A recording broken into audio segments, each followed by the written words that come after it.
And Des Moines is really nice. It's a lot. It's completely different than this. It's an easy drive. Much easier drive. I'm actually gonna fly. You are? Soph graduates in 4 months, so I actually already put my name on the list for an LSA. Export aircraft. So I'm looking at a Texas aircraft. It's a Colton, 2-seater, like 120 miles an hour. Nice aircraft. Now, will you fly yourself or someone else is flying? Are you No, I'll taking fly. lessons? Yeah. Okay, that's what I thought. Because you only have to get an LSA license, so it's only 20 hours. It's like flying a car. I mean, you're only at like 3,000 feet. Except we're going 120 miles. And then, Well, and as a crow flies. Yeah. So it's only like a 20 Oh my goodness. Really? Yeah. From here to Ankeny. That's pretty. And then I'll just buy a cheap little car and keep it in Ankeny. All right, we're ready? Okay. We're going to call the work session to order. You have to say we're going to roll downhill. Yeah. If you don't say that. you have to. And in the honor of the former mayor, we're going to roll downhill tonight. We have a couple of things. First is oath of office. Where do you want us? Oh, shoot, my phone's, you got your phone? Hang on, we got to get your picture taken too afterwards. Absolutely. Raise your right hand, repeat after me. I state your full name, I, Bill Walker, do solemnly swear do solemnly swear that I will support that I will support the Constitution of the United States the Constitution of the United States and the Constitution of the State of Iowa, and the Constitution of the State of Iowa. and that I will faithfully and impartially, I will faithfully and impartially, to the best of my ability, to the best of my ability, discharge all the duties of discharge all the duties of the office of City Council Member the office of City Council Member in and for the City of Burlington, Iowa, in and for the City of Burlington, Iowa, as now and hereafter as now and hereafter required by law. as required by law. Okay, congratulations.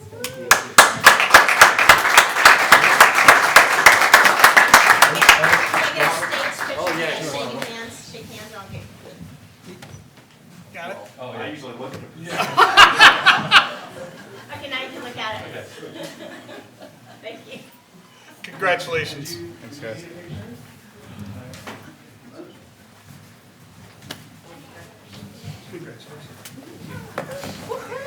Robert, congratulations. Robert Q. Did you see Buddy Joe waving out?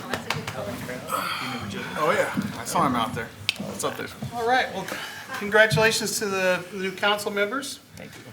Those of you that came down to watch them get sworn in, you're more than welcome to stay and see the thrilling agenda that they signed up for every night. Or you can also, if you want to dip out, you can. So we're going to move on to the proposed regular agenda for January 6, 2020. First one is nominations for mayor, mayor pro tem, and oath of office city council meeting.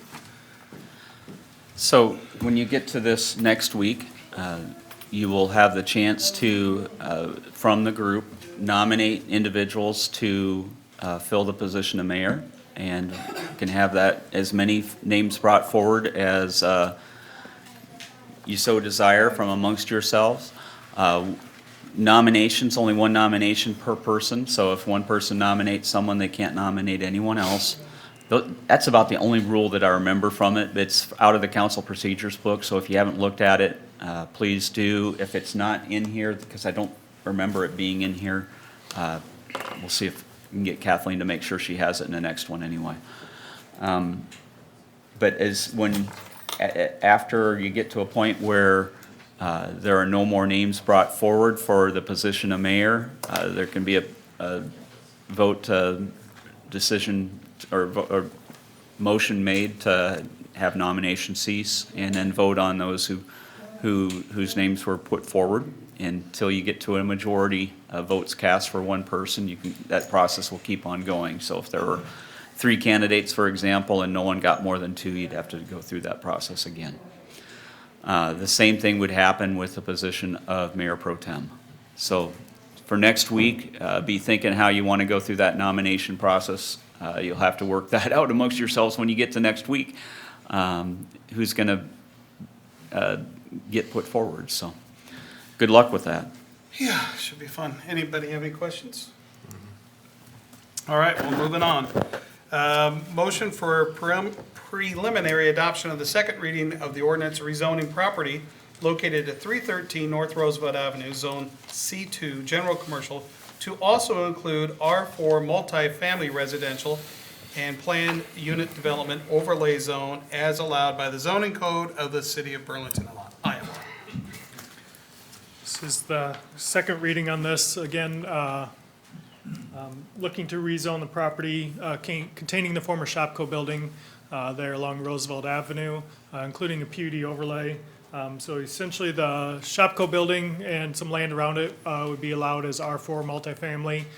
Their current intent is to develop that as senior condo type development there with interior parking. Maintaining the commercial zoning along Roosevelt Avenue.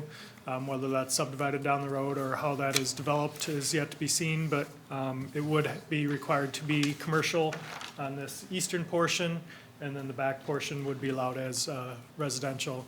There are some other provisions within the PUD, including the landscape buffer between the two zoning districts, some access, pedestrian access to the corner of Roosevelt and Market Street from the R4 area, and some architectural design guidelines. It did go to the planning commission. They voted 5-0 to recommend approval of the rezoning to the council. Anyone have any questions? No, I just think it's nice to reuse that property. Is there anyone here from the, I'm sorry, is anyone here from the audience to address the issue that's pertaining to it? Okay. Anybody else in council have any questions? Looks good. I with Linda, I'm just happy to see a shell building be used. Is this a situation, Jim, where at the council meeting we can move to go to the final reading? Is this on second? This on Yeah, second? you can. If you Okay. don't see there being any opposition, you're all in agreement on that. Yeah, okay, great, let's do that, yeah, assuming there's none. Motion, or number 3 is motion for preliminary adoption of the first reading of an ordinance amending the mayor and the council compensation provisions of the City of Burlington, Iowa Code of Ordinances.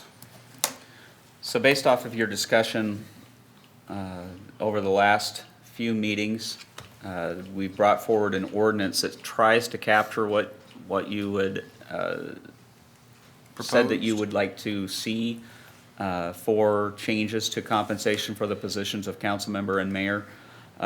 One noticeable difference, the request had been not only for the change to the $9,000 a year for council members, $10,000 per year for the mayor, but also to see the increase match what was provided to personnel.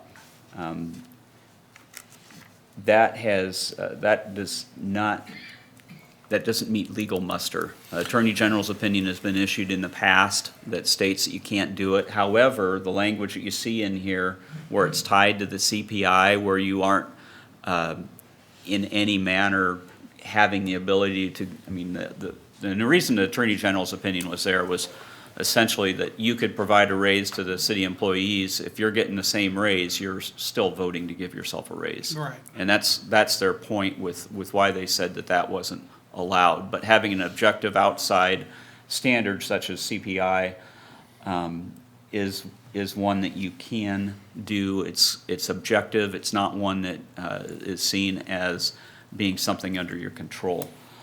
So what the language in here is to tie it to the CPI, urban consumers for the Midwest region, as determined by the U.S. Department of Labor's Bureau of Labor Statistics. It's a change in the CPI over the 12-month period beginning 18 months prior to the beginning of the new fiscal year and ending 6 months prior to the beginning of the new fiscal year.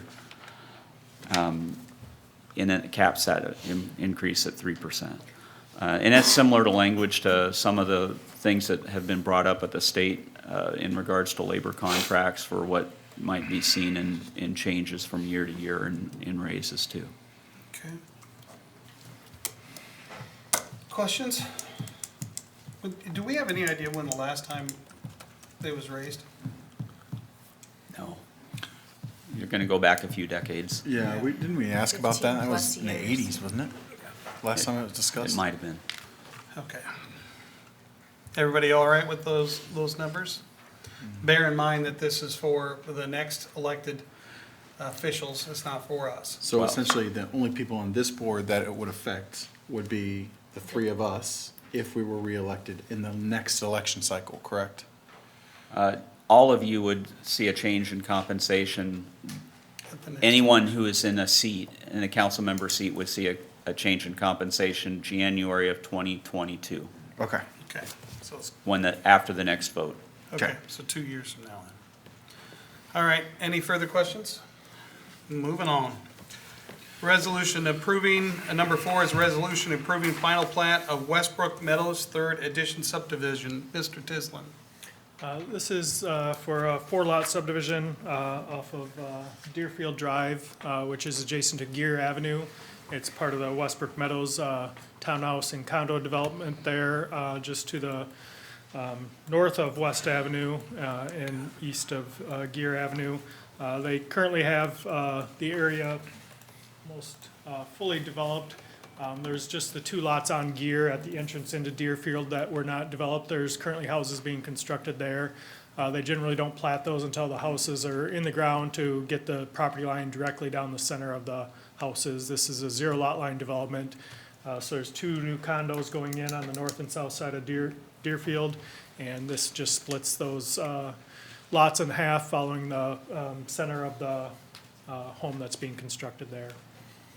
This does follow the provisions of the preliminary plat that was previously approved as well, and was approved by council and planning commission as well, the preliminary plat. Does the building locations meet the right-of-way distances Yeah, they, for the roadway?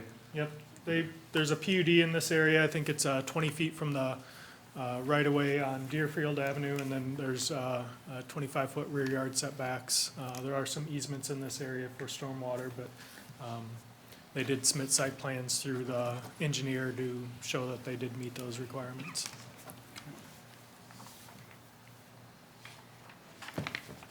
Any questions, anyone? All right, moving on.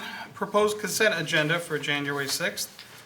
First is resolution reappointing city officers of the city of Burlington. State statute would require the positions of city clerk and city treasurer be appointed each 2-year cycle. That would be Kathleen Salisbury as city clerk and Annette Crowner as city treasurer. I have no issues with that. Anybody? Okay. Number 2 is resolution approving change orders for the final acceptance, final payment, and release of retention monies for the 2018 Road Shared Use Path Project on Mason Road. Sorry, skipped Mason. So this is the 10-foot sidewalk that was recently installed between Sequoia Drive and Haskell. You already had approved some of these change orders. That was an error on my part. So you will not be approving the change orders. Those were done earlier this year, if you recall. But we will be releasing the retention monies and closing the contract. One issue that we did have on this that is a little outside the norm is we do not have any retained funds due to an accounting error. When we did one of those change orders, we increased a quantity, but we didn't decrease the cost as it stated in the change order. We caught that in the final review of this final payment. So essentially, the contractor owes the city money in the sum of $12,507.91. My office has drafted a invoice to the contractor that we've sent to them. So essentially, with this one, you're just accepting the final project, and then we're processing that invoice. Yep, we're confident we're gonna get paid. Yeah, we got plenty of other work that they're doing, so. Hey, I had to ask Jesse. Yep. Just saying. Anybody have any questions for Jesse on this? Just good. All right, moving on. Thanks, Jesse. Number 3 is resolution approving golf for the injured veterans everywhere, the GIVE program at Flint Hills Municipal Golf Course. I believe that's you, Mr. Tislin. Yeah, this is a program that Councilman Rinker brought forward to us, made us aware of and looked into. It's a Golf for Injured Veterans Everywhere, a GIVE program. It offers golf opportunities for eligible injured or disabled Iowa-based veterans. Currently, there's 27 courses in Iowa that offer varying opportunities for golf at their courses to GIVE participants. Those range from 1 to 5 rounds per year. Sometimes the cart's included, sometimes not. Kind of has a varying degree of what's offered. We felt that 3 rounds per season, 18 holes with cart, was kind of around the median of that, and would be offered for GIP participants. They do have to show that they're part of the program, but would just require a tee time and would be able to offer that to those within this program. There was some information in the packet as well, a second page that kind of talked about what the program is and what it does, and feel that this is a good program and something that could be offered out at our course as well, and might attract them to bring others or come back and play additional rounds. So something felt that would be good to offer there as well. Spirit Hollow in Burlington as well as part of this program. There are, as mentioned, 27 courses in Iowa, a few throughout the southeast Iowa region, but Spirit Hollow is the closest one. Any questions, anybody? Thanks for bringing that up, Matt. There's actually, there's large groups of guys that have gone through this program that I'm familiar with that travel the state and play these courses. Cool, So cool. Well, they for sure earned it, so. I don't have any questions. Anybody else? No, I think it's a great program. Good idea, Matt. All right, moving on. Resolution for amending the planning option agreement for the former police department building at 424 North 3rd Street. We originally had done an option agreement with Merge that had 2 4-month periods with it. They provided a $1,000 payment for the first 4 months, and it allowed for an extension for an additional 4 months with a second $5,000 payment. This would eliminate that $5,000 payment essentially and allow the full 8 months for that process to go. And the reason to do that, the first 4-month period was ending at the end of December. We had a development agreement that they brought forward to us, that they proposed to us mid-December. Rather than try to rush that through timing-wise to council prior to the end of December, it made as much sense just to have it occur in January. They're planning on being here the first work session in January, which is that 13th? And would recommend that we do this. There's no reason to be asking them for $5,000 for an extension when they had really submitted a proposal prior to the first time frame expiring. I'm great that we have a proposal, so that's fantastic. Any questions, anyone? Everybody all right with it? Okay, moving on. We're gonna go to discussion items. You know what? Shane would be proud of us. We are rolling downhill. Anyway, discussion items. Number 1 is treasurer's report. Anna? be remiss if you didn't say class of 87, right? Class of 87, yeah. Thanks, Matt. Okay, November's treasurer's report is in the packet. This is so in December, you'll see the transfers come through, which up to this point, hotel, motel, we got money in December, so you'll see those numbers adjust for that. Going down the treasurer's report, again, the golf course, we did make a transfer in December into that, but it's still gonna be about 29,000 in the hole, plus whatever expenditures come through. Same with Recplex, we made a transfer in December, but again, it's gonna continue to be short. Other than that, there's, most of the capital projects is just timing of when we draw down our funds. For those of you that are new on the council, there's certain things that are like our property maintenance, our internal service funds are always a month behind. So we'll always be behind until the end of the year. And then I didn't see anything on the revenue or expenditure detail sheets that stood out as abnormal.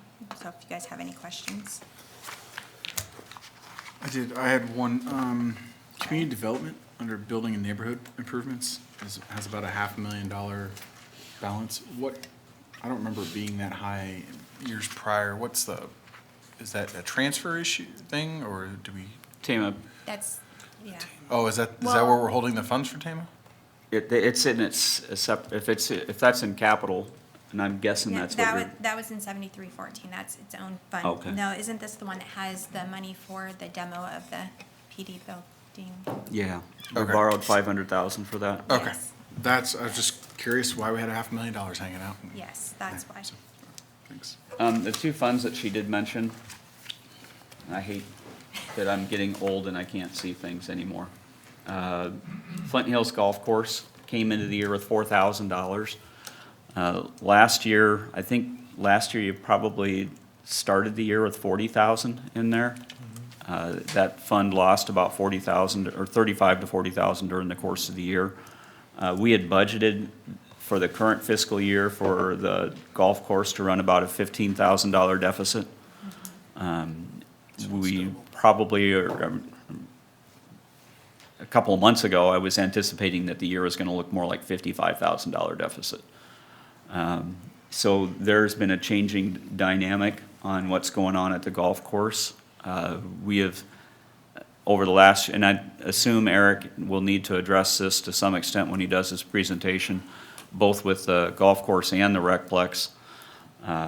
They are both becoming much more heavily subsidized than what they were previously. I mean, golf course, historically, we've funded capital expenditures out of the hotel motel, but we are now in a position where this is the first year where we budgeted for operational support, and that's going to become significantly larger as we move forward. Over a 5-year basis, we're kind of looking at about, if we are looking at what happened this last season and a half, probably about a 55,000 annual loss there. And the Recplex is more like $150,000 annual loss. For some perspective, the Recplex was about a $40,000 annual loss from mid 2000s through about 2017. And Eric's talked a little bit about this the last 2 budget cycles, just the changing dynamics out there. And it's not the tournaments on weekends, it's the use during the week. We don't have the same teams that are using that in the evenings, the soul pit softball, things like that. And it's a dynamic that it's changed how we're able to use hotel motel tax fund as we go through the budget process. We're not alone in that. The indoor facility this last year was a $75,000 deficit. And they knew that they were going to be operationally operating at a deficit similar to us. That's larger than what they want to be operating at, but it's where they're at too. When you're doing centers that, there's side benefits for what are being done with these programs. It's what the Recplex and indoor facility in particular are really designed to some extent not just to be a community facility, but something to bring people into the community, more of a tourism type function. And it does do well at that, but it comes at a cost too. So do we have an idea what the financial impact is on Burlington when we bring those people in? And I think you can put some numbers, the chamber has done it, but. CVB has those numbers. Yeah. Yeah. They take a look at, when you have a tournament, then they do an average number of nights that they're gonna stay and an average amount that's spent, and I don't know if you have that for.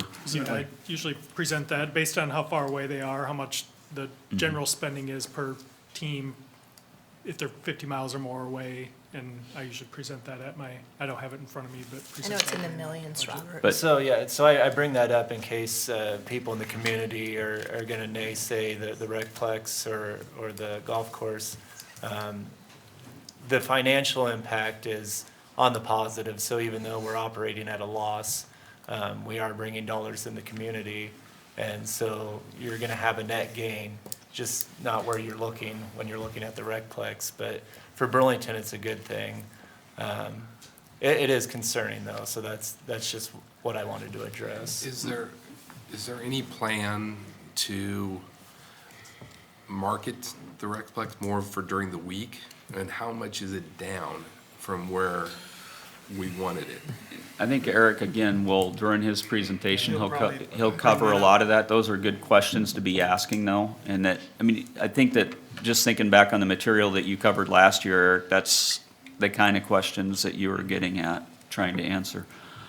And I don't know if it might not hurt for us to do some comparisons for hotel motel tax collections for some of our comparable communities and local option sales tax collections. The one I track is Marshalltown because I'm familiar with it. We are significantly higher. And I think that all of our comparable cities, that would be the same case. The Recplex does help to drive a lot of traffic into the community, and it brings a lot of revenue that wouldn't come in here otherwise. And it allows for a wider diversity of hotels and restaurants than what a typical community this size would see. Delivering pizzas, I see it, so. All right, anybody else have any questions? Any other questions Do for you have Eric? anything else? Or any questions for Annette? Sorry, I was on getting. We kept you there. confused. That's okay. Thank you. Thank you.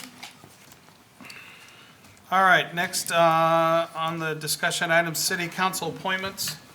To Robert and Bill, typically we divvy up some of these seats on some of these community boards, and we have a time and meeting date. It should have been in your packet. Robert, I know you don't have yours in front of you, so I'm gonna go ahead and read these off, and then we can discuss times and see who may want to sit on. Oh, he doesn't, okay. So the first one's Grow Greater Burlington, that'll be mayor, and that's a mayor appointment. Next one is CVB, Convention Tourism Visitors Bureau, which I'm on now. I'm willing to step down if one of the new council members or current council members wants to do it. I'll switch and that'll open up Downtown Partners. That's a fun one. So that is the third Tuesday of the month, 7:30 at the chamber office. You go through a chamber meeting, and then you have a sub-meeting of the group. So Linda, you'll take that. Downtown Partners, which is the same time, it's right after the super board meeting. Does anybody have an interest in Downtown Partners? How long does it usually last? Typically 7:30, you're out by 9 o'clock total. You know what, I'm a night owl, because I have to be, so that would probably be a good one for me. Okay. Next one is Emergency Management Commission. That is a mayor, mayor pro tem, automatic. Des Moines County Solid Waste Commission. Annie served on that. It's the third Tuesday odd months at 4 p.m. I'm kind of interested in that one. Okay.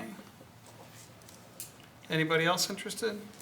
Kind of, sort of, because I have a lot of respect for Mr. Fitting back there, so. 4 p.m.? Can we have an appointment and, who wants it? Between you and Linda. We draw straws or flip a coin. Joss, flip a coin. Pick a number between 1 and 10. I'm supposed to have the number, Robert, if we pick it. Well- Or Matt. When Matt's in between you and Matt, you pick. I was gonna be honest. Well, you guys really like dealing with trash, don't you? Yeah, Oh, we man. spent enough time on it our first. Either that or you really would have spent some time with Dawn. You know what, when we I were don't know about touring, that. when we did the Citizens Academy, she loved it so much, I'll let her have that one. Okay, Linda, you're on it then? All right. Oh, I love trash. Economic development. I'll take economic development. Economic development. Unless there's an Okay. objection. Econ development, was Annie. Matt has I'll volunteered to take take that. it. Resource Enhancement Protection, or REAP Community Committee, that would be. Eric, what is this you gotta do? When we apply for a REAP grant, they have to meet to approve our application that goes to the state. Generally, that's the only time I've been aware that they've met, so once annually. Yeah. Bill said he's interested. Anybody else? All right. Regional planning, I'm serving on it. Matt's alternate. Matt and I kind of talked about it. We're gonna flip. Is that all right? Still cool, Matt?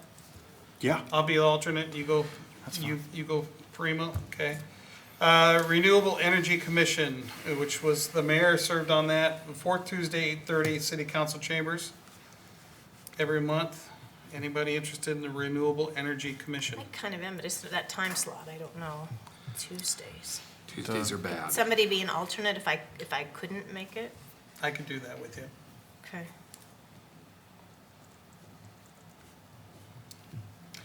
Okay, and then the next one is Southeast Iowa Homeless Coordinating Board, and that is third Friday semi-annually, 1:30 community action. You want to do that, or me? Okay, Bill? Assessors Conference Board, that's a mayor pro tem alternate. Burlington Bees Association, Matt, I'll stick with that you want to one. continue? Linda, Yeah, you want to continue to be I'm part of alternate? Sure, because he's always there, so I haven't had to do anything. Okay. Senior Citizens Board was Shane, and then Linda was in on it. Anybody interested in that? I would be happy to serve if no one else is. I'd be willing to step down, because I sometimes running into a time slot there. I think it's at 1 in the afternoon now. It's one, at 9, it says 9:30 on Friday, Yeah, that's first not Friday. correct. Oh, it's not? Okay. You want me to go ahead and do it then, or you want? If you want to, stay yeah, on? go ahead. Okay. COBO, which is paying benefits, right, Matt? Yep, Cobco. COBCO, I pronounced it wrong. Yeah, I'd step down. You're stepping down? I'll take it. Bill, okay. And when are their meetings, Matt? They're to be decided? Oh, I believe that they are on Wednesdays at 10:30 in the morning, once a quarter. That's why you're always late. Oh, Or is at it 10. Oh, they're at 10. Okay. That tells you. Well, it's not listed here, so, to be fair. And we're at. To be fair, they're here. They're here? Yep. Okay. To be fair. Okay, Des Moines County Control Board, DESCOM. Currently, it's Matt and I'm willing to stay on unless somebody wants to. Matt, you willing? I don't have any problem staying on Okay, unless somebody else. that really wants one's to got get kind of some stuff cooking, so we probably should stay on there. Greater Burlington Sports Commission, Linda is currently serving. When do they meet, Linda? Two of They you only serve. meet like twice a year. Oh, two of us serve? Yeah, I think Matt. Matt Yeah, and it's Oh, me. Matt is two of too. us. They meet like twice a year, and so one of the new guys might like that because it's not real time intensive. Well, I've been on it for 5 months and have yet to attend a meeting because I don't think they've had one. So They're usually in the summer, I think. it's a good one to be on. It must be in the summer since you haven't. So- All right, well, do you want to keep one of you on, or you want us to? I'll stay on unless you two really want to be a part of it. I'll do it. Okay. Yeah, It's sounds not a lot of interesting. teams and things, so you'd be good at it. Okay, so who's gonna be on? We'll let Bill do it. My schedule's crazy as it is. Okay, so Bill and Matt then. Okay, next one is BRE, used to be American Music Festival. Matt's currently on it. Yep. Want to stay? Sure. Okay. Southeast Iowa Regional Riverboat Commission, SIRRC, Matt's on that. That meets in Keokuk, correct? Keokuk or Fort Madison, Fort mostly Madison. Keokuk to this point. Anybody? I'll stay on it unless it's very finance related unless somebody wants to be a part of it. We'll go with it. Okay. All right, appointments, that's done.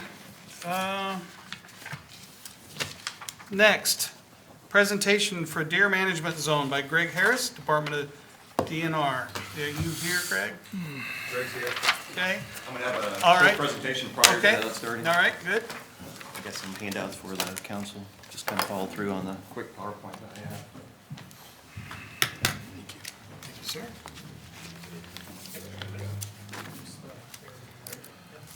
And I will say, if any of those appointments don't work out, just say something to the rest of us. Oh, well, I reread it and it said 7:30 a.m. Yes, and I went, what? But just- I can make that work. Yeah, just let us know, and we can always flip around, so. Okay, back to the deers. All right, over the last several years, there's been a growing interest within the city of Burlington to try to start up a urban deer population management program. In doing so, that would require a change in the city ordinance as it currently sits. The current code is 5110. That would be adjusted. After I do this short presentation, Greg Harris from the Iowa DNR will also do a short presentation, and he'll be able to answer the specific questions pertaining to the program. I know Paul Hayes also here from the DNR, if you have any questions for him also. Some of the thoughts to consider in reference to this program is it something that we really need? With the new council, 2 members being selected, is it something that you folks are interested in pursuing? Is it something that the citizens of Burlington are interested in? Are we happy with status quo? Some of the things that we need to look at is whether we need to conduct a survey or not to survey to get the support of the community behind this. Are we experiencing any deer issues? What kind of deer conflict management program is acceptable? severity of deer issues experienced, overall feelings in regard to deer population. What actions are acceptable to control the deer population within the city of Burlington? As far as law enforcement, some of the things we look at is just how it relates to motor vehicle accidents. In 2015 and 2016, we had 10 accidents related to deer. That almost doubled in 2017 to 24, 2018 to 25, and 2019 will be in the early 20s, would be my speculation on where we end up with that. So between 2016 and 2017 is when we saw the spike. What the reason is, I cannot explain it. It's just what the numbers that we have reported. Currently, there's 18 communities, at least 18 communities that are participating in an urban deer management program. They include Ames, Bettendorf, Coralville, Clinton, Davenport, Keokuk, Marshalltown, Ottumwa, Muscatine, and Mount Pleasant. There are also several state parks that are being part of the urban deer management program assisted through the Iowa DNR. This is the city ordinance I was talking about. It's just a matter of changing the verbiage in the city ordinance to make it compatible to have deer hunting within the city limits. That's the state code. Some of the thoughts to consider, though, is the impact on deer population in Burlington. The big one, is a deer management program really necessary in Burlington? The associated costs with the program, and do we need a urban deer management committee? Most communities who have a program, they have a committee that's in place so that they can run it and monitor it. Some of the things we would have to identify the areas to allow urban hunting, whether it's city parks, public property, private property, a combination of all three. The impacts on residents near and around designated hunting areas. And are we actually utilizing the other means to control the deer population in the city, such as educational programs, deer repellent, and not planting plants that are desirable for the deer within the city of Burlington. Some of the other things to consider is we still have cornfields and other farm fields within the city limits of Burlington. The deer attract to that area and also to our large parks of Dinkward Park and Cripple Park. Greg Harris says he's going to go on the timeline. If we were to enact something for 2020, we'd have to have a fairly quick timeline. We'd have to have the ordinance ready to go by April 15th, I think it is, to have it up and ready for the fall of 2020. Some of the other things that the program would have to take into consideration is proficiency tests. I would be a firm believer that if you're bow hunting, you should have some sort of proficiency test prior to being able to do so. State hunting license requirement, permission to hunt on private property authorization letters would be required. Also, I have city permit in there, but I was told tonight that would not be something we would have to worry about. Main thing is that we'd have to establish hunting rules and regulations for the city of Burlington urban deer management program. My goal is today is just to kind of garner to see if there's support for it. If so, we can start moving forward in some of the legwork that would need to be done. As far as the specifics of the program, I'll have Greg Harris from the Iowa DNR. He's a biologist for the state. You got it right. All right, thank you.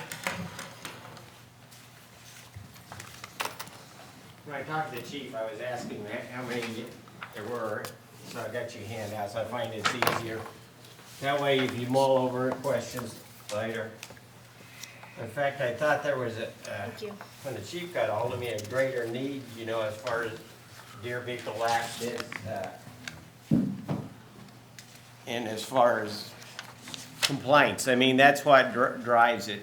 Give you a little bit about biology. The deer recruitment rate at one time here in the state was about 33%, which would mean that a population, an unhunted population, would double every 3 years.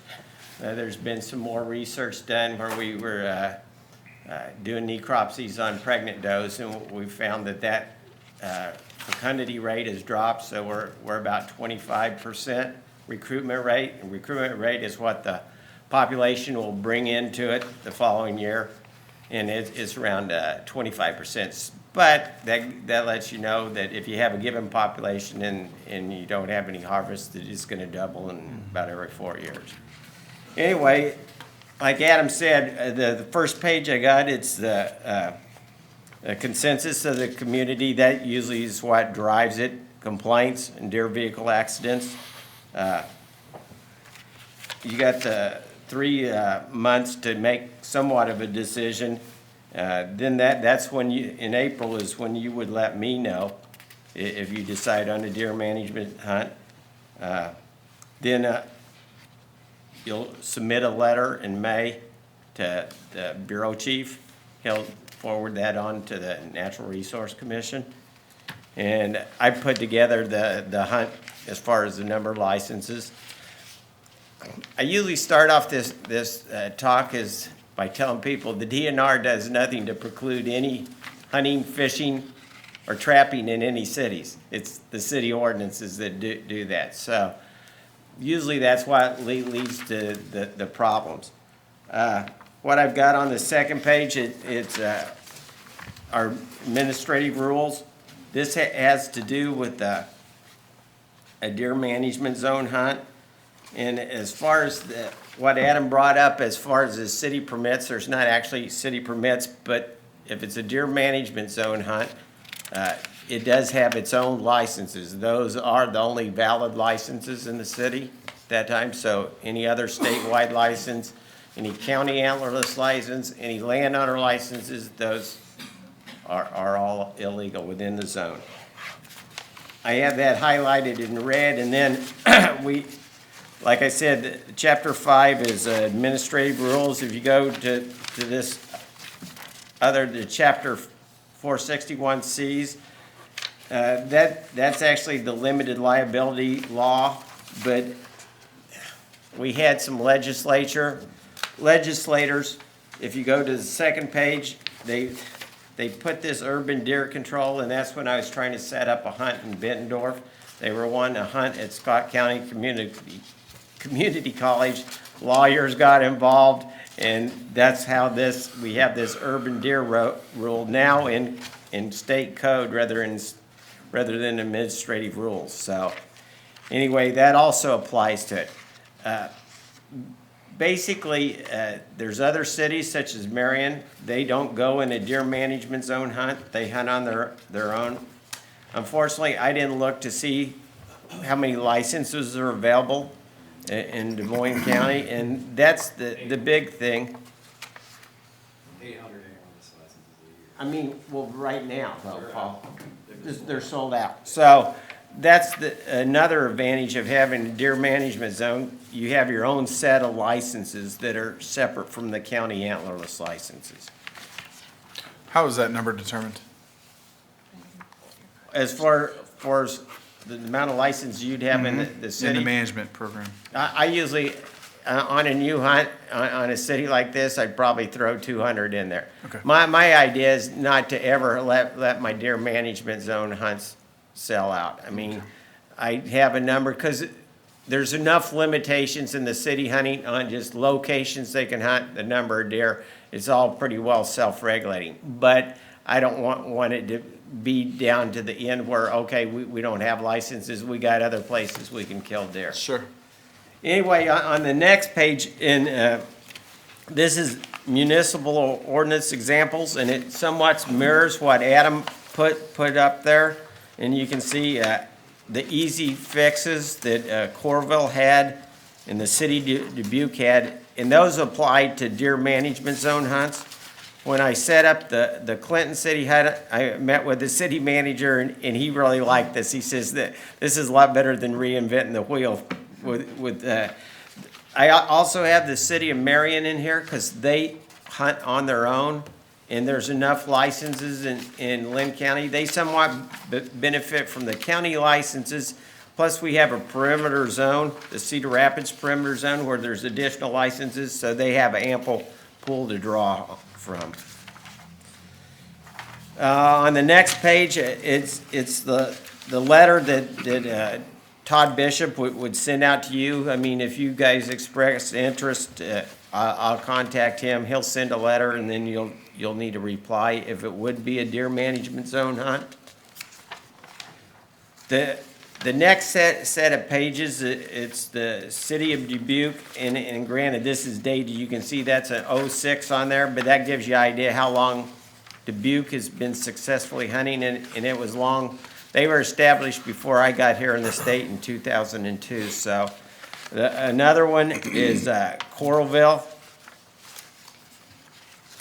And that just shows you example of rules. There's one thing I was discussing with Adam on this, and it was on the proficiency, and I think that one of the cities here had a minimum, 3 out of 5 arrows at 20 yards in a 9-inch circle, which would be the kill area, the thoracic cavity on a deer. And I think it much better is be 4 out of 5. That's 80%. Before I came here, I was a law enforcement officer down in Kansas with Kansas Wildlife and Parks, and it was 80% to qualify there. I don't know, Paul, you can address, why are you guys still shooting 80% on qualification?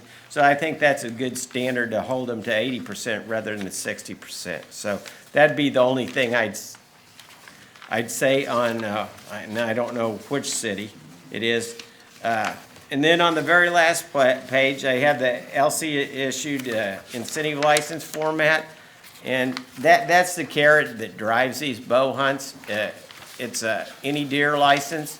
It requires 3 deer, antlerless deer, and, well, not just antlerless deer, does. I mean, because we're looking at herd reduction. In antlerless deer, you have male classifications such as a button buck, a spike buck, a shed antler buck, which are all legal query during the hunt, and people can use their antlers tags. They just don't count for any deer license.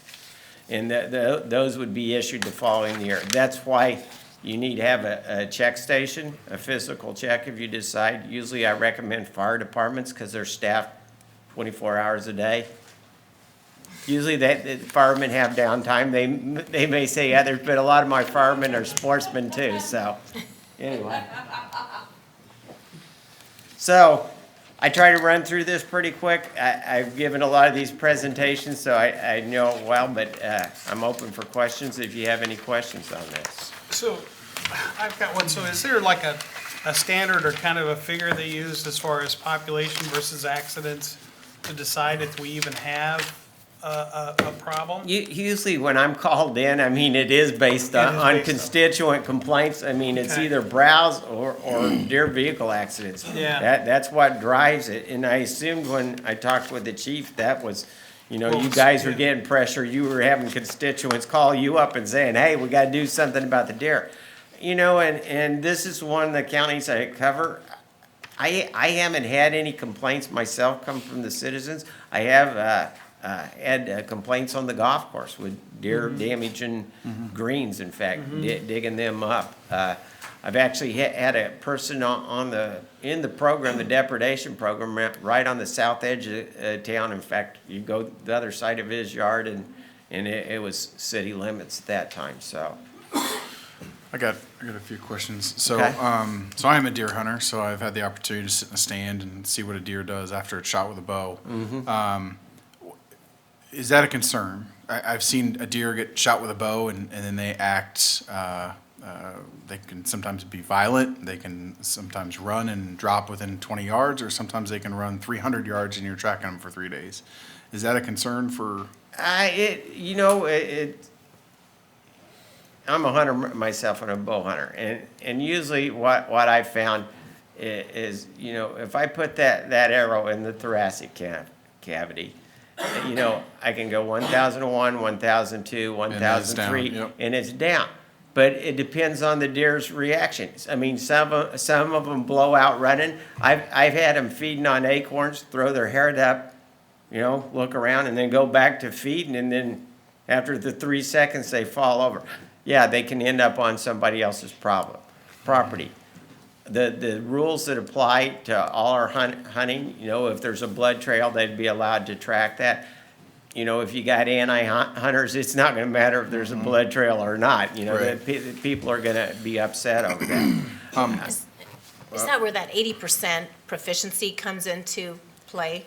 You want accuracy. Yeah, you so want you're not having them just accuracy, wounded and running and around. part is to deflect it. I mean, we're all humans, so I mean, I'll have to tell you, I've messed up on a deer, and it wasn't even close to 20 yards. It was about shooting straight down, but windy conditions. I was in a tree that was swaying, and I got a bad hit on it. Now, I recovered it. It was a week later, but it's nothing I like to brag about. I mean, it was a gut shot deer, and I felt bad. It wasn't in a city situation, though, either, so, you know, those things, accidents happen and everything, so. From a biological standpoint, what impact will diminishing the deer population in our city have on other biological issues within the city? Will it negatively affect plants or anything else in the city? Not negatively. I mean, it'd have a positive impact without having a botanist come in and do an assessment on, you know, city park grounds. But typically where you have deer, high populations, and, you know, it was brought up, we have these in our state parks. Some of them, and people think that it's natural to have all these big trees and no understory. And it isn't natural. There's always supposed to be an understory component in there. And that affects a lot of different species, particularly bird species, so. Okay.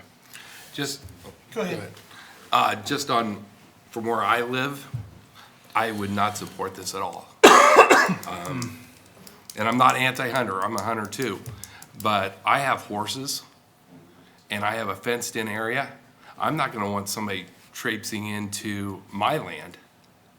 And I think a lot of owners, homeowners and everything, or people that own land here would not want that. Well, the same laws as far as having permission would apply, you know, in the rural area. I mean, Yeah, it's not like you can go out on a farm out here, Bill, and go traipsing off it without permission. I mean, So, Yeah, but you can ask a lot of permission and people would still do it anyway, well, so. I guess I saw on the one of the cities, I think I'm getting somewhat to your point. I saw in one of the cities, they had areas that you could hunt. Yeah. right. So does the DNR help us establish that as far as what's far enough? All away from those population? rules there are city rules. I City mean, rules. there's nothing applicable. I always tell people, if you got the right piece of property, it wouldn't even, a half-acre piece of property in a bottleneck, you can kill all the deer you want if it's the right piece of property. It's- It doesn't need to be a big piece of property.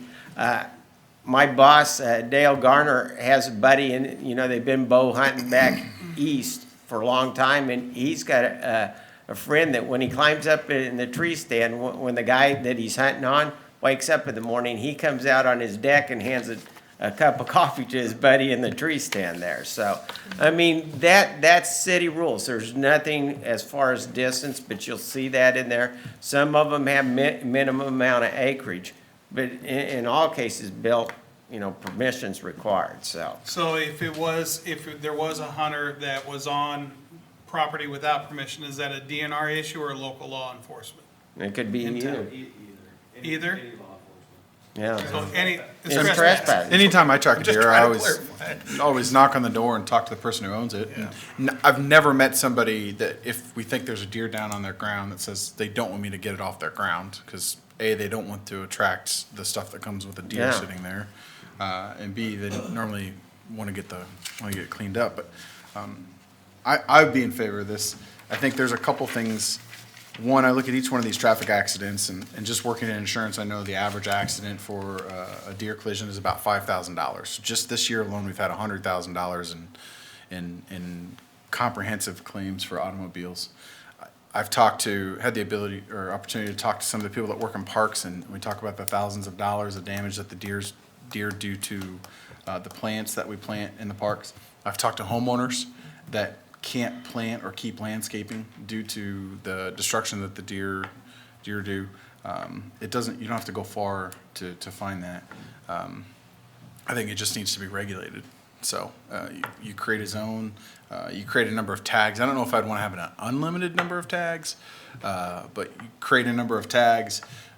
You specify the zones, and then I think the only thing that I liked, or one thing I really liked that I saw, you show in here, I think the city of Cedar Rapids has a 200-yard or 150-yard zone that you can't fire the bow. Is that right? There'd be a Coralville and a Dubuque. Marion has a rule, you can't shoot a bow within 200 yards of any occupied residence. I think that would be something that I'd like to see in this area, just because I don't want somebody taking a deer 2 houses away from my house and then have that deer run through the backyard and for example, one of my kids have to experience that or something like that. I wouldn't want that. But if somebody wants to take a deer in town in a rural area or densely populated or densely wooded area in town, and harvest a deer in that area, I don't have a problem with that. See, and that's where I do have the problem, because that's where I live. And that's why I won't vote for it. Yeah, okay. And I'm not here to sway you guys one way or another. That's why I said you got three options. You can do nothing, okay, just status quo, what's going on. You can hunt like Marion and use it, or you can go with a deer management zone. To me, it makes no difference what you guys do. So has in any of these cities that have it, has there been any, just like there's no Problems? hunting No. accidents? I just wanted, yeah, No, okay. Paul, do you none have, at all. I'm sorry. Paul, do you have experience with this program in other cities? You could shed some light, maybe? So, here's Cedar Rapids. You'll need to come up to the Come up to the lectern, microphone. please, Paul. This is Cedar Rapids. They actually require 100% proficiency test at 20 yards. That's not very hard, especially starting out early. I know, so I was working back in the DNR in the mid 90s when Cedar Rapids and Corville both started having, obviously they had deer problems. Cedar Rapids went with an urban hunt. You know, this was the first urban hunts in the state, right? So it's really controversial. Iowa City went the other direction, where they had sharpshooters come in, cost a few $100,000 for them to do that. And Cedar Rapids basically cured it without anything. And this hunt is this the longest, is Cedar Rapids the longest? Oh, no. No? There's been, Waterloo is the first city. Yeah, so you're talking 20-some years that they've had these hunts that are successful and they've been controlling their deer population. I know Doug Beard and I talked about this a decade ago when I'm in Burlington. The car deer accident data, is that just BPD? Just the city of Burlington. The city of Burlington, including the sheriff's department? Just the city of Burlington. But like, the sheriff's department goes to calls there too, right? That was just accidents within the city of Burlington where BPD responded, they took a report. Sheriff's departments would be a separate count, as well as state patrol. Yeah, so there's state patrol, there could be sheriff's department, I get called. That's just people that have reported deer accidents, right? So those numbers are probably a little skewed low. I mean, that's just people that had enough damage that they reported it to the sheriff's department, not sure. So, I mean, I probably deal with this more than anybody, because people call me, what can I do about my property and, you know, plans. I give them Greg's number to call, he's our deer damage biologist. Sometimes in the area they are, it's just become a thing that you have to live with, right? I think another thing to highlight also is there have been businesses that have had significant property damage because a buck's in rut and walks across past a window and sees another buck and doesn't realize it's himself, and then he breaks through the door, tears up the inside and then leaves. I mean, that has happened here in the past. I mean, I think, I see this as a benefit. We have, from what I see, I'm a business owner in town also on the south side right by the parks. We have a very healthy deer population that's very robust that could definitely use, and as Greg alluded to, doing nothing, this compounds the problem. Like, it doesn't go away, it gets worse, and then you get into maybe some disease problems, some other stuff, population-based problems going on too, so. Yeah, I live on North Hill, and there are some mornings where they're walking through like they're looking at buying a home. There's so many of them, so I I've watched understand. 35 deer cross Mason Road before in the winter. Yeah, if you go down where the sewer trail is in Danquart Park, all you have to do is walk through there, and they're on both sides, all the way down. They just hang out there. But we don't want people going down that trail, just to make sure. That's not a sewer. But I think there's, Let's say historically. It's a sewer line. I think it needs to be regulated. I mean, I'm not for over-regulation, but I think there are definitely places in town where you probably wouldn't even know a person was bow hunting, where they could successfully hunt. Anybody else have any more questions for Paul? I had a lot of citizens approach me about this issue, and they have had damage done, and they see a lot of problems. And I think anytime nature gets out of balance, which it is out of balance, these deer don't have any predators, it's going to cause problems. And as a gentleman reported, the problems are going to continue to escalate. So I think it's something we seriously need to take a look at. It definitely has to be safe and it has to be regulated, and we've got to keep it out of Bill's backyard. But we do need to take a look at this, I think, so. So where are we at as a council? Wanting to bring it forward? I think so, yeah. I'd like to see Yes. policy brought forward. I'm on the fence? No. Okay, so it looks like we'll bring it forward and do some work on that. Any other questions on that, guys? Gals? Do you know what you want to bring forward, or what your direction is, which avenue you're looking at? Are you looking to do like the Coralville approach, or?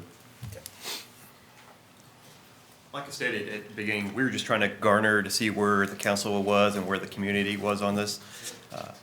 I'm with Paul Kay, that I think it's something that we need to move forward with. Now that we have at least 4 out of the 5 city council persons willing to take a look at it, what we'll do is start reaching out to these other communities such as Coralville, even Waterloo, Cedar Rapids, and see what the best one would be the best fit for the city of Burlington.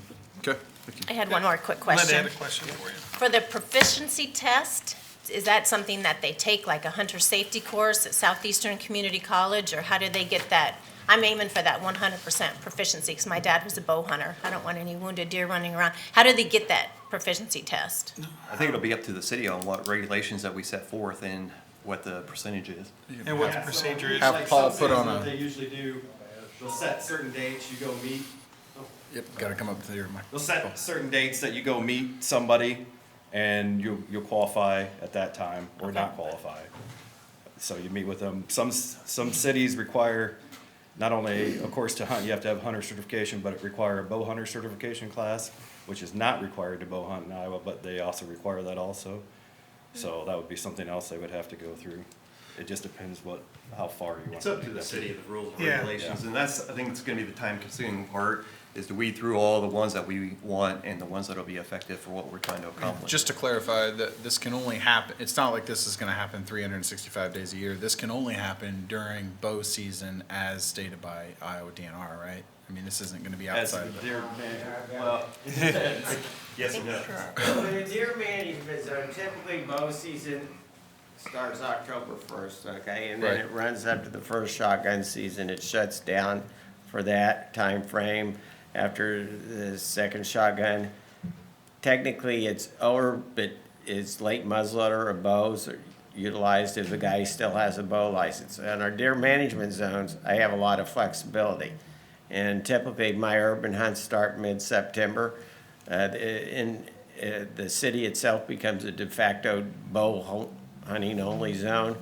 It runs through the gun seasons. That way, when you got ingress of deer coming in that are pushed in, because deer realize cities are refuges. Yep. Particularly when they're getting hunted on the perimeter. You got some predators inside that are Yeah. making it less likely and taking some of those animals out. And it runs all the way through January 10th, so. Okay. Anyway, as far as examples, there's a lot of cities out there. I've been in the state, like I said, from 2002. I haven't had any problems. The only problems I've had is with some anti-hunters that haven't liked the hunt, so.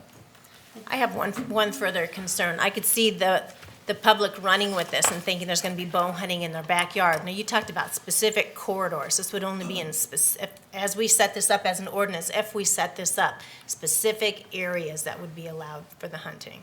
Right, I mean, that's that would be up to the city. What I typically say is, have somebody become the administrator. I mean, I've had fire chiefs, I've had police chiefs. Up in Dubuque, it's the head of the health department, but it runs through those individuals, and I work with them. But as far as the proficiency test, particularly in the first year, there'll be a late summer meeting if you decide to go with a deer management zone hunt, and then they have a safety meeting. They go over through all the rules. And that's typically when they shoot the proficiency, the people bring their bows and everything. If they can't qualify for the proficiency, they won't be able to buy a license. They won't be able to participate in the hunt. So I'd like to point out real quick, I looked at the Dubuque numbers here. So in 04-05, it said a total of 98 deer were harvested. You have 11 hunters did 1, and it goes up to 1 hunter killed 9. You only had 32 hunters that took 98 deer. The following year, you only had 27 hunters that took 80. So it's actually a pretty limited number of people that, that hunted, On the it looks first like. years, there's a lot of people. Let's face it, not all hunters are created equal, and some Right, get so- discouraged. What I'm saying, there's not find gonna be, if we gave out 200 tags, there's not gonna be 200 people wandering around with Oh, bow and no. arrows. It's gonna be fairly And the limited. minority of hunters kill the majority of the deer. Right. That's a given. That's any city you pick here in the state, so, where I have deer hunts going on. It's a minority kills the majority, so. But having around 30 people take, close to 100 deer, I'm kind of comfortable with that if it's controlled. It just depends on how many people you have that Right, show up. well, for maybe it, we have so. some sharpshooters But, here, I don't know. but it weeds itself out over time, is what I found on the hunts. You know, the first year, there's a lot, and particularly you're working with an unhunted deer population, you know, I mean, sometimes they're like state park deer, you can walk up to them, you know. like, Yeah, you know, well, yeah, so. they're kind of tame. I don't think you're gonna need a blind for the first couple of years. You'll Any be okay. other questions, anybody? No, but I think if we're talking proficiency of like 5 out of 5, and we're talking safety and controlled, so it's not running into Bill's yard, and we've got some good hunters, And it's not just my yard. no, That's I'm others. using that, no, I'm not taking a stab at it, yeah, I'm using it as an example. I'd have the same concern, like I would want it to be a good hunter in a controlled environment where we're not gonna have injured deer running through someone's Well, deck so or, what we need is something that has some teeth as far as proficiency, and also some teeth as far as what corridors you can hunt in, right. so. I think we just kind of turn it over to those guys and Yep. let them put something together and bring it to us with ideas, and then we can kind of We weed can through tweak it it and from figure there. out what we like and what we don't, and then put a final piece of policy together. All right. Okay, well, moving on. Number 4 is presentation by Southeast Iowa Regional Planning, Home Grant and Great River Housing Trust, Mike Norris and Sarah Heathcox. Thanks for waiting for us. Good evening. Hi. Good evening. Thank you for making space on the agenda for us. For the new council members, we represent Southeast Iowa Regional Planning Commission. We are one of 17 what they call councils of governments in state code across the state, and we represent the counties of Des Moines, Henry, Lee, and Louisa counties. And what we do is we provide public services and run public programs for our cities and counties.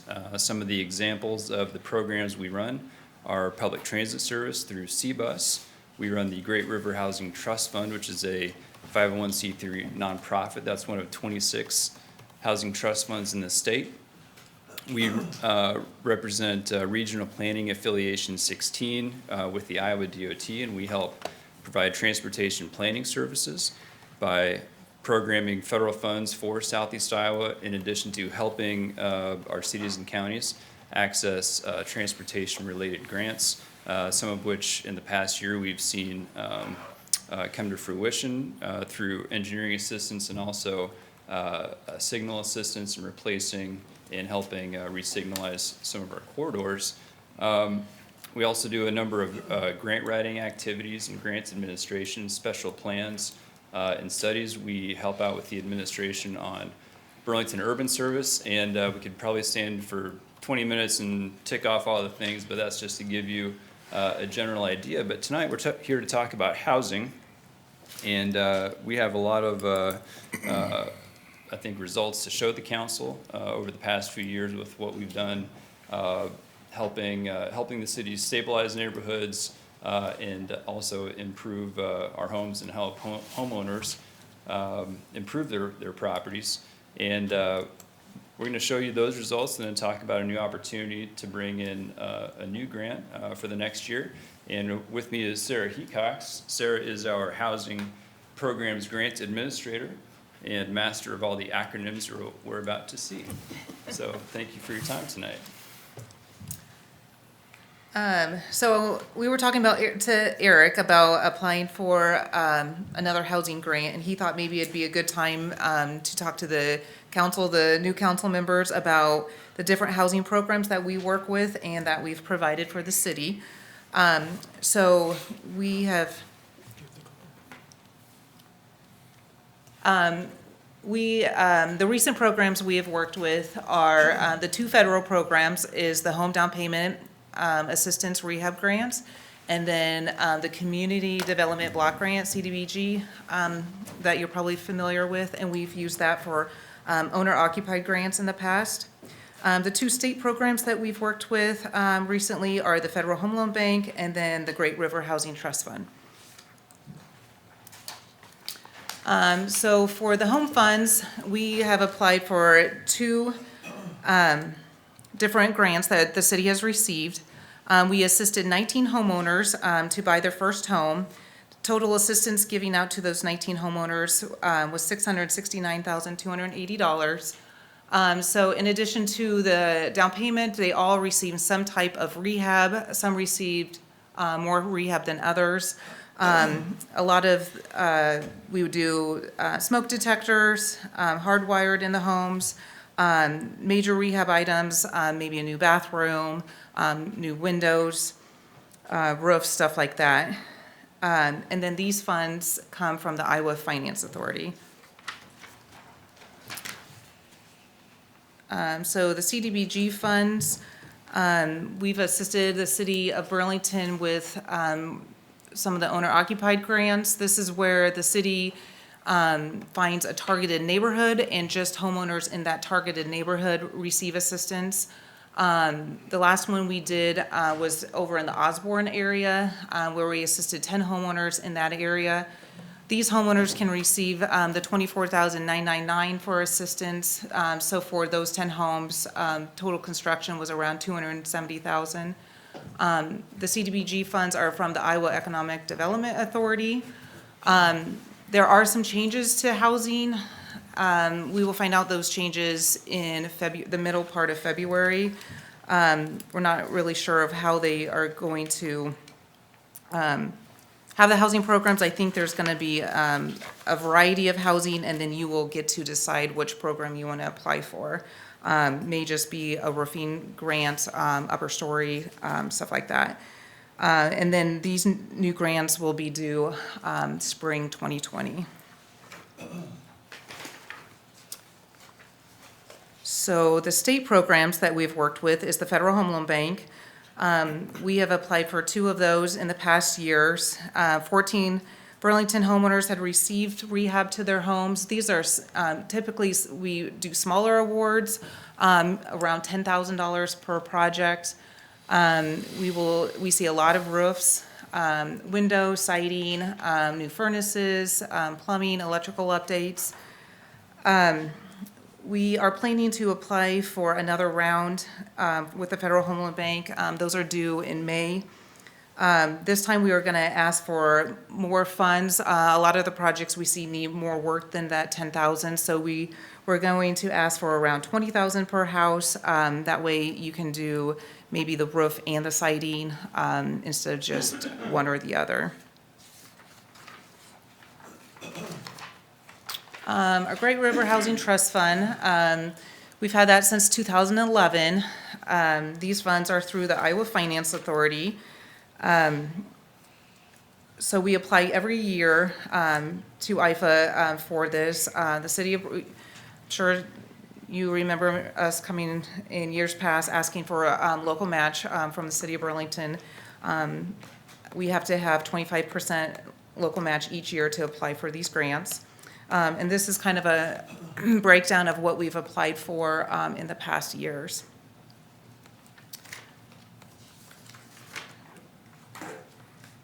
So we like these funds. They're state funds, so they're more flexible than the federal dollars. Each housing trust fund across the state they're all different, and what needs are in your communities is how you can have how you can set up your housing trust fund. So we started off with just owner-occupied and down payment assistance, and then over the years have added project financing, development assistance, and then the upper story. So we have done 28 rehab projects in the city of Burlington for almost $300,000. There's a picture of a roof that we did. Here's a picture of a siding project that we did. And then we also will we've developed kind of a sister organization with Southeast Iowa Housing, Inc. They act as the developer, where then the Housing Trust Fund provides the financing for projects.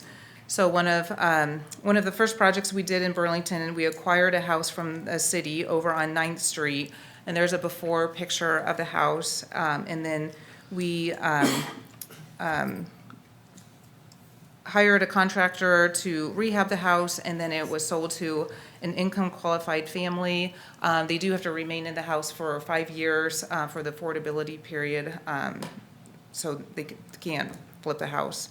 But there's the before and after picture of that project that we did. Another project that we're partnering with Southeast Iowa Housing, Inc. is over on the corner of Amelia and Hageman. We are working with the SEC building trades class. They're building this house. We acquired this lot from the city. The house also has to be sold to an income-qualified family, and we're hoping the students will have this house completed in spring of 2020. So all those that we put together in numbers come up to a little over $1.8 million that we've done in housing projects in the city over the last couple of years. That with down payment, we've had a financing project, new construction, that development project. So these are kind of a breakdown of the numbers that have been invested in the community. So with that, we were going to talk to you about applying maybe for a home grant. I have a handout. Thank you. Thank you. So as I mentioned before, we've applied and received 2 home grants. We were looking to apply for a third one. The down payment assistance is for first-time home buyers. It's the first, one of the grants that they just limited it to a certain neighborhood, but then IFA allowed us to expand it to the entire city. So we were looking to apply for 10 homeowners. Sometimes our homeowners don't take all the assistance, so the last grant we did, we ended up doing 11 homeowners with the grant funds. They have to be first-time home buyers. Again, the assistance can be for down payment assistance and needed rehab. They do have to take at least $1,000 of down payment assistance, but they could use that in any combination. These are the income guidelines for Des Moines County that the individual or the household would have to be below. That's 80% of the median family income for Des Moines County. These applications will be due February 4th of this year.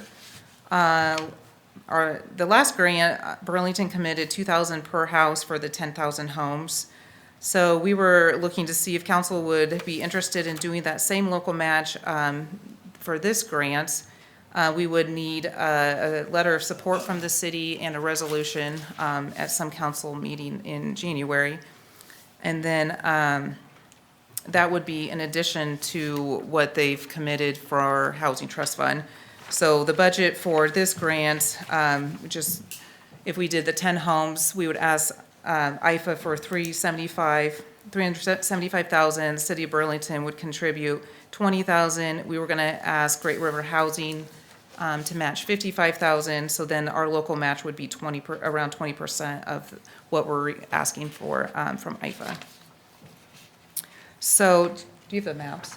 We kind of put together the home, where some of the home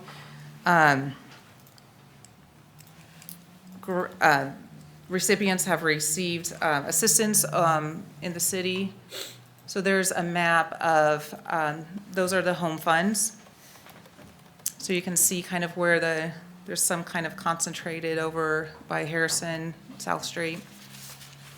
And then we have another map showing where the state-funded housing projects have been. So those have shown, so that would be down payment assistance and the rehab projects, where we're investing funds in. And then the last map shows that same map, but then shows the median home values on that map. So you can see where some of those homes.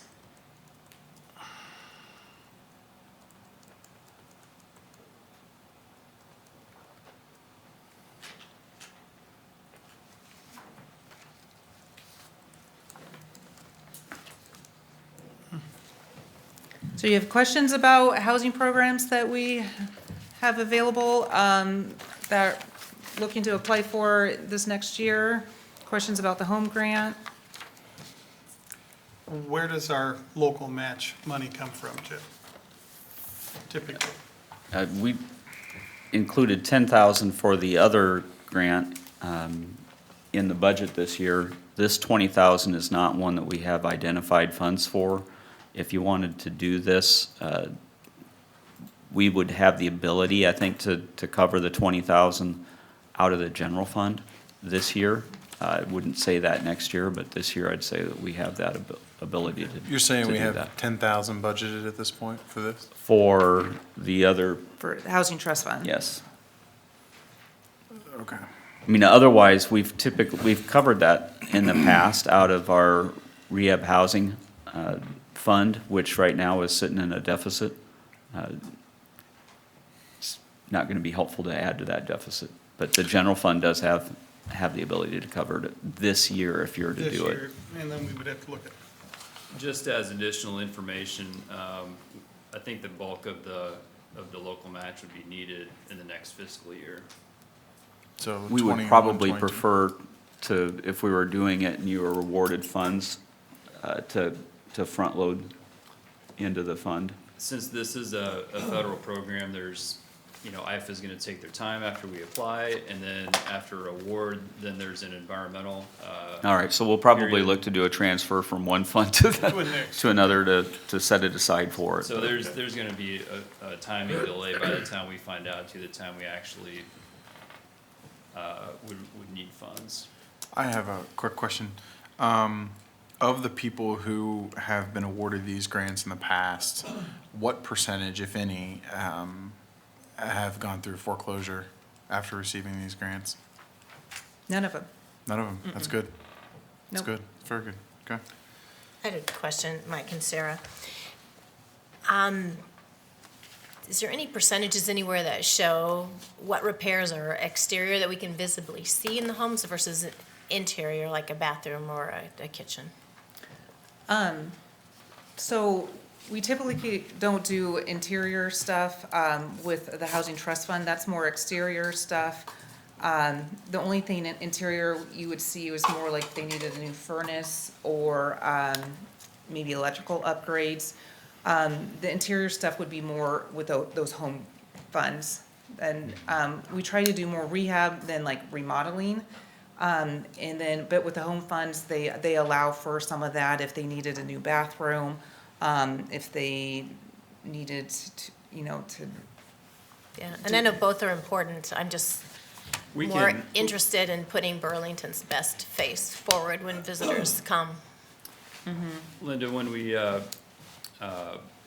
inspect a house, we try to do a two-stage process. So we talk to the homeowner first to identify what they think their greatest needs are, and then we look at the house.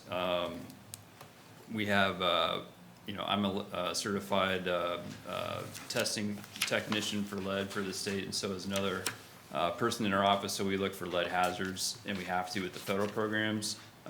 We look at the envelope of the house. Is it weather tight? Are the windows operational? Can they open and close the window? Surprisingly, a lot of windows don't open or close. A lot of people do not even have working smoke detectors if they have them at all. Hot water heaters, furnaces. We address sometimes entry issues with ADA. Siding, we're always looking to do siding because that is a big, Aesthetic thing, yeah. It's easy to put 20,000 in a house and not really tell from the outside. But it is great for the neighborhoods to have that fresh color, the fresh look. you saw the difference, 227 South 9th, that was actually a house on the demo list for the city. Nice Now, job. you know, Looks good. there's value to that. So we think there's more possibilities like that. And these, you know, the rehab programs, you can look at it as the money going to the homeowner, but as the houses are sold and other people live in them, it's equity for the neighborhood in a way, because it's preserving value. That house isn't going this way, it's either staying here or has the potential to go up. That's good for city and the values.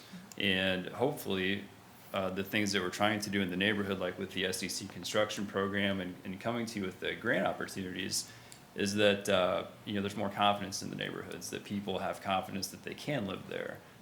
It's worthwhile to buy a house, it's worthwhile to invest in that house. And that's a really long process, and it's a lot more complex than just bringing a grant, but we would rather bring the grant than not bring the grant. I like the idea of infill, and I like the idea of stabilizing neighborhoods, and everybody that gets the home loan then is obligated to 5 years, is that what you said? It depends on the assistance they received. If they receive over 15,000, it's a 10-year. Oh. So for the home funds, it's a 10-year affordability period, and then it's prorated each year that they live there. There's different guidelines that we manage on the income and on the affordability period with the state funds and then the federal funds. And so we keep track of all that, and then, you know, there's liens on the property that we place to enforce all those provisions. What's the mean grant amount? What's the average? For the federal, Yeah, for these down payment assistance programs. What's For the home funds? Yeah. I would say through home, I would say probably 30,000. and that's a combination of the rehab and the down payment, and it's, we have an underwriting spreadsheet that we have to go through with the mortgage lender to know what is actually, you know, needed. And so really we make a longer list of rehab. We list as many things because we really don't know until kind of near the end of the process what IFA would approve through that underwriting process. So we try to always strike that balance of really throwing a lot into rehab, because that means a lot for the neighborhood. So are you looking for the houses that we're considering demoing, like how do we acquire these properties, or how they wind up on your list? For the home grant? Yeah, or any of it. The home grant, the homeowner is looking for a house, and then they come to us with an application and a purchase agreement. Okay.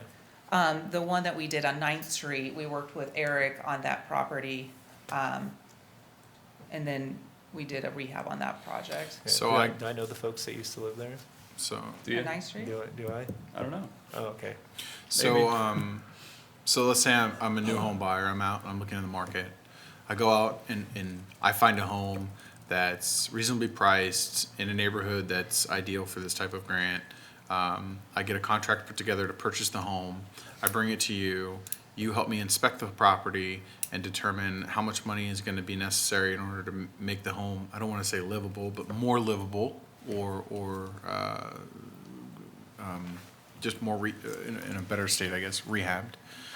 And then you have guidelines that determine what percentage of those funds are used for down payment, and then what percentage of those funds are used for the rehab, or it all goes to the rehab? Nope, there's a formula that IFA has, and you put in their income, their family size, and then it spits out the amount they're qualified for. Oh, okay. And gives you the, and then you base that, typically what we see is homeowners that can buy a more expensive house because they have this large amount of down payment, and then the homes don't even need that much work. But it allows, one of the homes we didn't do anything on because it had been completely remodeled, and it allowed that homeowner to get into a house that was, had low maintenance, new windows, new siding, and so that individual, could buy a better house for her family. But Matt, it's really kind of Sarah has a delicate balancing act with real estate agent, home buyer, lender, and the seller, and myself and our other gentleman as the inspector to make sure all the timing and all the underwriting and all that stuff happens. So we really pepper the lenders and the real estate agents with our down payment opportunities through the state funds, but then also the periodic grants like this home grant, because it's, when you get into the mortgage lending and the finance and the real estate transactions, the homeowners can come to us as well, but really who you really need on your team are people in the real estate and the lending side willing to go through that extra step with us to make that project happen. And we're fortunate, we have some really good real estate agents and lenders that like working with us in the programs and trying to make a difference. So the first two have gone relatively smooth. Relatively. She's Sarah. disagreeing with you. For me, I guess, because I've been on regional planning now for a couple of years, for me, the proof is in the numbers, and your organization has definitely produced for the investment, so I'm all in. These dollars stay in Burlington, right? The home funds? Yeah. Yes, it would just. The home grant. Yes, the home grant, the city, it would be just for homeowners in the city of Burlington. And Matt, the technical side of this, and you'll see this when you get on the regional planning board, but regional planning will actually be the applicant and the recipient. And so what we're asking for is the city to help us provide match. But what we're representing to IFA and the city is that all this will be contained within the city limits of Burlington. So as regional planning, we're responsible for the next 10 to 15 years to monitor this and then do all those things. But that's what we're structured to do for the region, to do those administrative and extra things that and concentrate that work to provide an economy of scale for the region. Thanks. Any other questions? I'm good, thank you. So we want to proceed with the match? Is that what we're basically saying? Jim, you're saying we can pay for it? Okay. I'm in. Matt? As long as we can pay for it. Linda? Me? Okay. I think we got all our questions answered. Thank you very much for. Thank you very much. Number 6 is an awning proposal at the depot. Friends of the Depot. Welcome.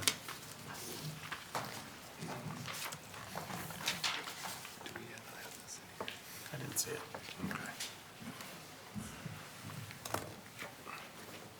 Thank you for being patient.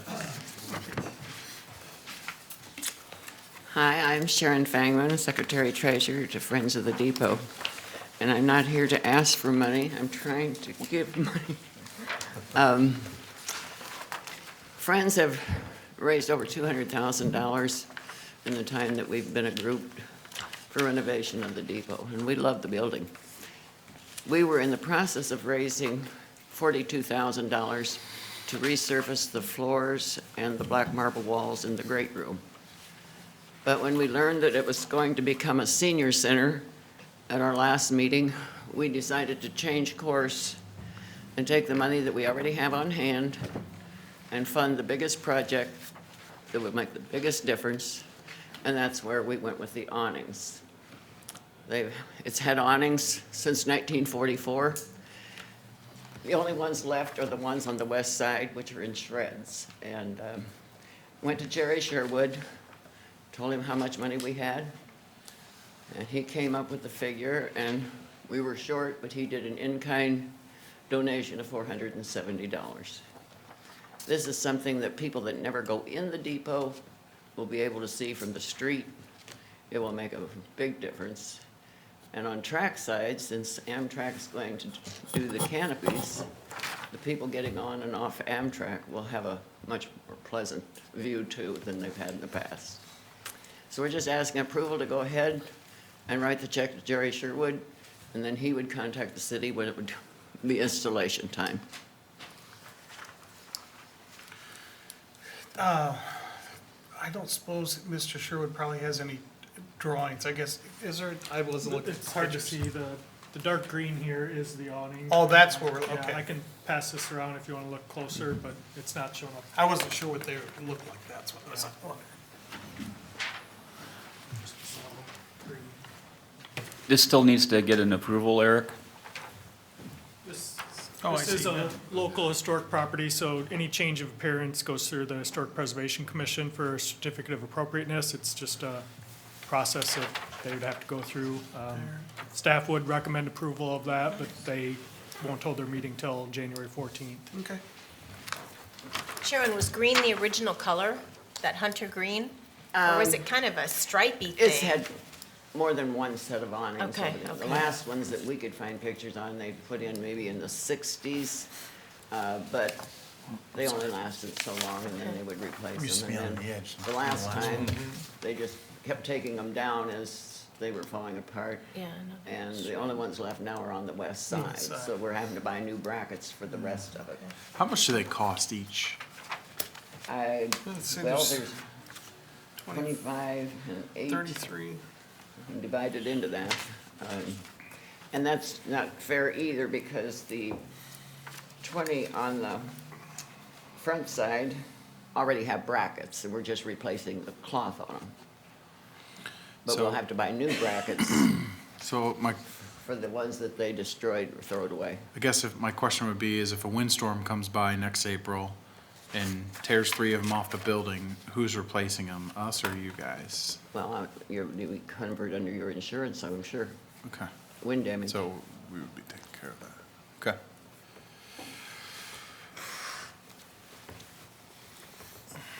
Anybody else have any other questions?